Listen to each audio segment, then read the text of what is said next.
कैसे हैं आप सब। आप सभी का आपके अपने YouTube channel sociology with Sangeeta में मैं संगीता स्वागत करती हूं। और इस चैनल के माध्यम से हम लोग सोशियोलॉजी के कॉम्पिटिटिव एग्जाम की प्रिपरेशन करते हैं।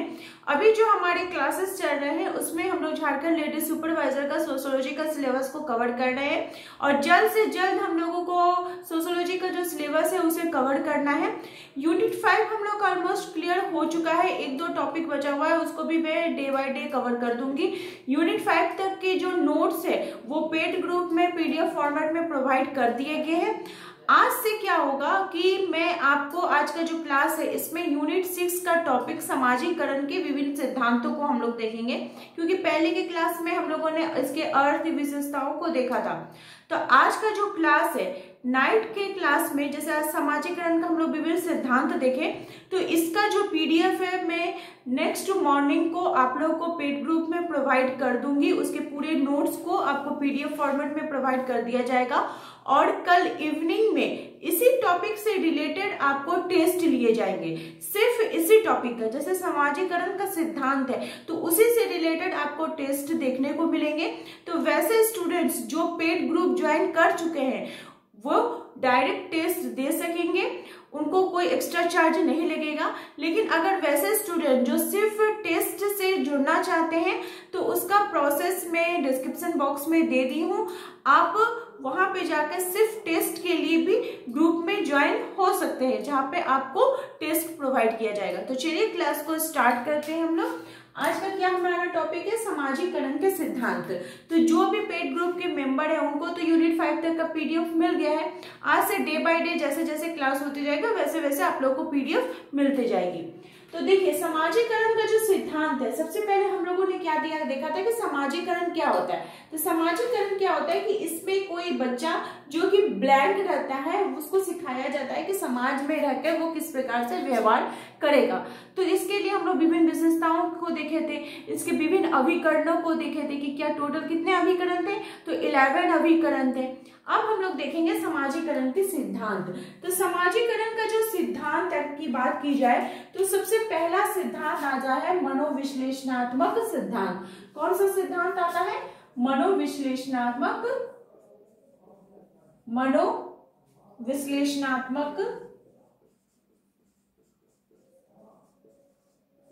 सिद्धांत। इस सिद्धांत के बारे में बात किनके द्वारा की गई है? तो ये जो सिद्धांत है ये बात की गई है फ्राइड महोदय जी के द्वारा। किनके द्वारा?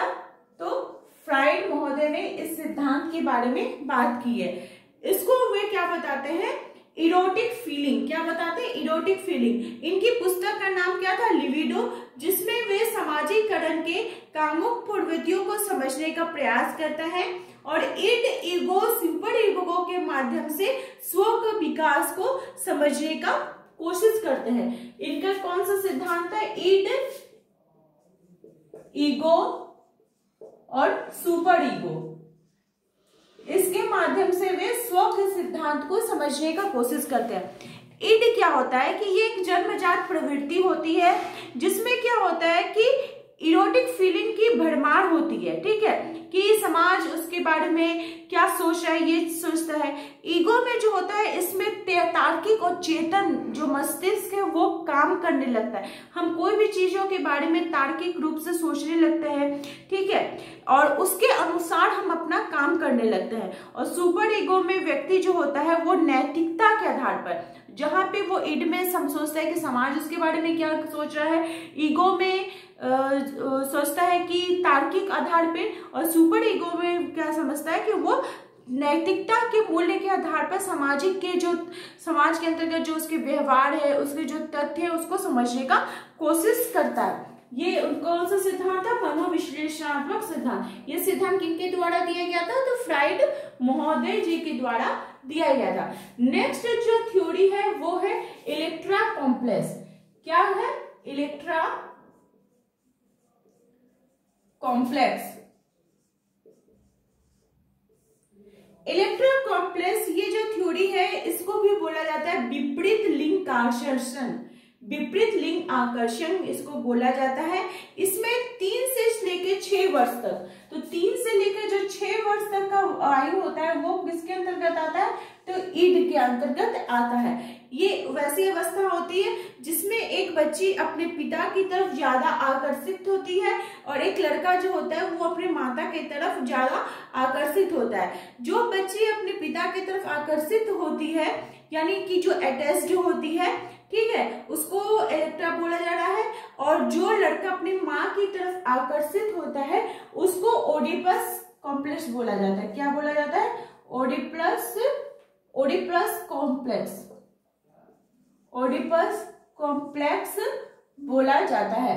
ठीक है, इसमें लड़का जो होता है वो अपनी माता की तरफ आकर्षित होता है। ठीक है, उसके बाद एक और थ्योरी आती है सामाजिकरण की, इंपॉर्टेंट थ्योरी है, आप लोगों ने सुना भी होगा, आत्मदर्शन का सिद्धांत। आत्मदर्शन का सिद्धांत ये किनके द्वारा दिया गया था? तो चार्ल्स हर्टन कूले जी के द्वारा इस सिद्धांत को दिया गया था। किनके द्वारा? चार्ल्स हर्टन कूले जी के द्वारा। इनकी पुस्तक का नाम क्या था? Human nature and social order. इसमें वे लुकिंग ग्लास सेल्फ थ्योरी का वे इसका यूज किए थे।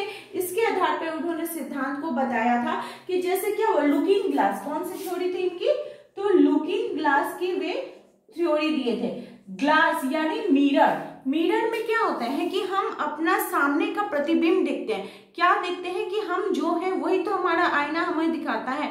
तो चार्ल्स हर्टन कूले जी बताते हैं कि जिस प्रकार से आईना हमारा प्रतिबिंब को प्रदर्शित करता है उसी प्रकार से वो देखता है कि समाज को वो आईना सोचता है और सोचता है कि समाज उसके बारे में क्या सोच रहा है, उसके अनुसार वो काम करता है। अगर वो कोई गलत काम कर रहा है तो उससे बचने का कोशिश करता है। वो किसमें होता है? तो इसके आपका लुकिंग ग्लास थ्योरी के अंतर्गत आता है। इसमें जो व्यक्ति होता है उसके समक्ष 3 विचार आते हैं। वो 3 विचार कौन कौन से हैं? कि लोग मेरे बारे में क्या सोचते हैं, दूसरा कि लोग जो सोचते हैं उसमें मैं क्या सोचता हूँ, ठीक है, और तीसरा मेरे द्वारा किया गया कार्य जो है वो सही है या गलत। ये किसमें आता है? इनका लुकिंग ग्लास थ्योरी यानी आत्मदर्पण दर्शन के सिद्धांत के अंतर्गत आता है। ठीक है, एक और थ्योरी है जो कि जॉर्ज हर्बर्ट मीड जी की है। मीड जी उन्होंने अपने कौन सा सिद्धांत दिया था?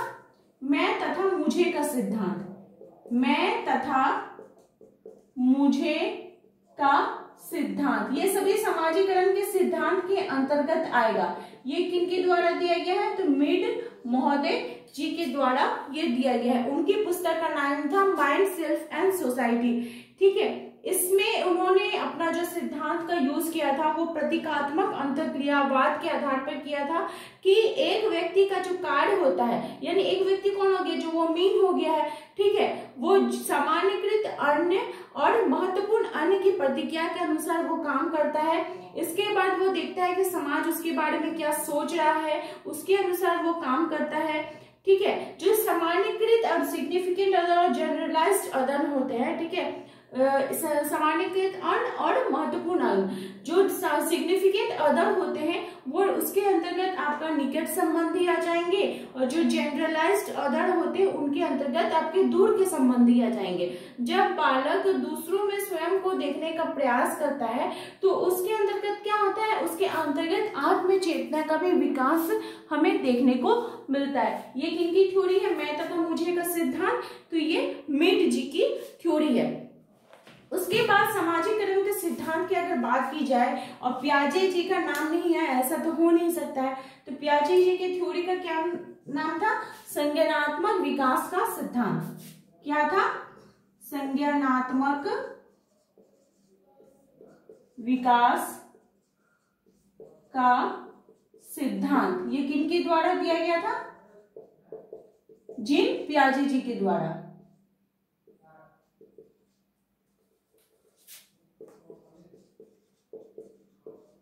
ये जीन पियाजे जी के द्वारा इस थ्योरी को दी गई थी। इसके अंतर्गत उन्होंने फिर इसके 4 अवस्थाओं के बारे में बात की थी। संवेदीगात्मक अवस्था, पूर्व संवेदीगात्मक अवस्था, मूर्त संक्रियात्मक अवस्था, औपचारिक संक्रियात्मक अवस्था, जहां संवेदीगात्मक अवस्था जो होते थे वो सेंसर मोटर थ्योरी जो था वो जन्म से लेकर 2 वर्ष तक की अवस्था थी। पूर्व संवेदात्मक जो अवस्था थी वो 2 से 7 वर्ष का था। मूर्त संक्रियात्मक जो अवस्था थी वो 7 से 11 वर्ष की थी। और औपचारिक जो संक्रियात्मक अवस्था थी वो परिपक्व होने तक की अवस्था थी। तो जीन पियाजे ने कितने अवस्थाओं के बारे में बात की थी? तो 4 अवस्थाओं के बारे में बात की थी। तो ये भी किसका था? समाजीकरण के सिद्धांत के अंतर्गत आएगा। एक और सिद्धांत है मनोसामाजिक सिद्धांत। कौन सा सिद्धांत है? मनोसामाजिक सिद्धांत।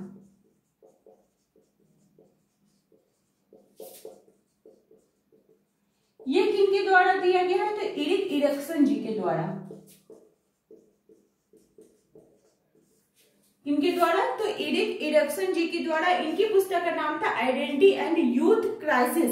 इसमें उन्होंने बालक के जन्म से लेकर उसके जो वृद्ध अवस्था तक के 8 प्रकार के संकटों का उसे सामना करना पड़ता है, उसको क्या बोला जाता है? आइडेंटिटी क्राइसिस बोला जाता है। उसके आधार पर उन्होंने इसके बारे में बात की थी।